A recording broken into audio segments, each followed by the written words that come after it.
राजस्थान की उस सुनसान रात में हवा सिर्फ हवा नहीं थी, वो एक कहानी लेकर चल रही थी। लेकिन माया ने कभी उस पर विश्वास नहीं किया। आज रात वो विश्वास करेगी, चाहे हो चाहे या नहीं। उस रात की रेतीली हवा अजीब सरगोशियां समेटे हुए थी। एक सर्द लय जिसे सिर्फ पुराने दिलों ने पहचाना। मगर माया, जो युवा और निडर थी, इन्हें बस दादी नानी की कहानियां समझ रही थी। वह पास के कस्बे से लौट रही थी, एक सफर जो उसने कई बार तय किया था। लेकिन आज रात हवा भारी थी, जैसे कोई अदृश्य साया उस पर नजर रखे हो।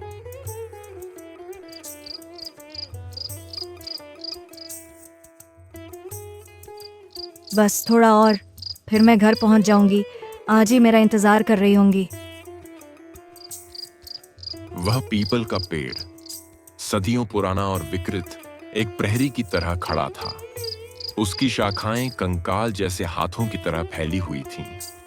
कहते हैं, इस पेड़ के नीचे एक चुड़ैल का वास था, एक प्रतिशोधी आत्मा जो इसकी जड़ों से बंधी थी।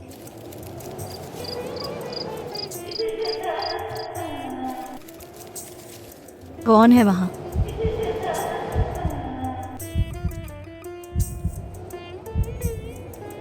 सरगोशियां तेज होने लगीं।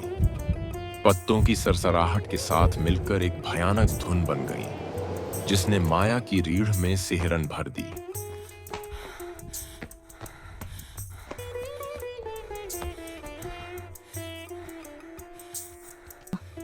अजी, मैंने पीपल के पेड़ के पास अजीब आवाजें सुनी। चुड़ैल, आज रात वह बेचैन है। मैंने कहा था ना, माया, अंधेरा होने के बाद अकेले मत जाया कर।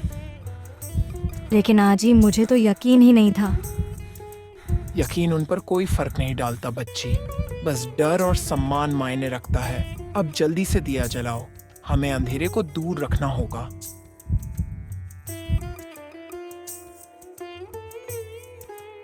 हवा अब सिसकने लगी, एक उदास कराह जो पूरे गांव में गूंज उठी। चुड़ैल करीब थी, माया के डर से खींची चली आई थी, उसके अविश्वास की महक से। ये कैसी आवाज है? वह अंदर आने की कोशिश कर रही है। खिड़की की तरफ मत देखना माया, मत देखना। चुड़ैल खिड़की पर अपने नाखून गड़ा रही थी। उसकी उपस्थिति ठंडी थी, हवा भारी हो गई थी। चमेली की खुशबू अब सड़ांध में बदल चुकी थी।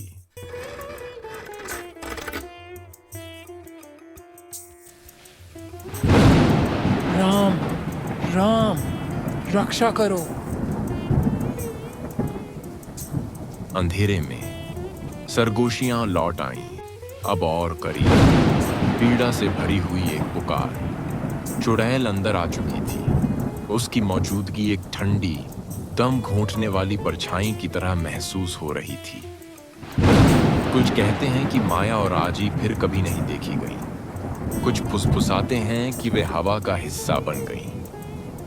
हमेशा के लिए उस पीपल के पेड़ से बंधी हुई।